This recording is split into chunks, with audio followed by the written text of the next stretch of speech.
जनूबी अफ्रीका के खिलाफ तीसरी T20 में मैन ऑफ द मैच का अवार्ड हासिल करने वाले बाबर आजम ने कहा कि कारकर्दगी दिखाने का दबाव ज़रूर होता है। वो कुछ अरसे से ऐसी इनिंग्स खेलना चाह रहे थे, आज कामयाब हो गए।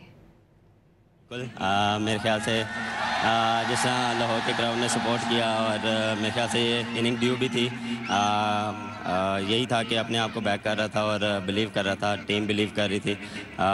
नॉक कर रहा था कि ऐसी नॉक मिल जाए, लेकिन अल्हम्दुलिल्लाह आज वो नॉक हुई। देखें, ये हर चीज़ में प्रेशर होता है और प्रेशर कैसे ऑब्जॉर्व करते हैं ये आप पे होता है, और उसमें मैं अपने आप को सिर्फ फोकस ये था कि मैं क्या बेहतर कर सकता हूँ और क्या मैं टीम रिक्वायर्ड है और मेरी एबिलिटी है उसको मैं कैसे इन्हांस कर सकता हूँ, और सिचुएशन के हिसाब से जो डिमांड टीम करती है उसी हिसाब से खेलता हूँ। और बिल्कुल उस दौरान काफ़ी चीज़ें थी जो मैंने अपने आप बैठ के बात की, और क्या जो मेरी अच्छी थी उसको अच्छा कर रहा हूँ, जो बुरी थी उसको और मज़ीद अच्छा करने की कोशिश की।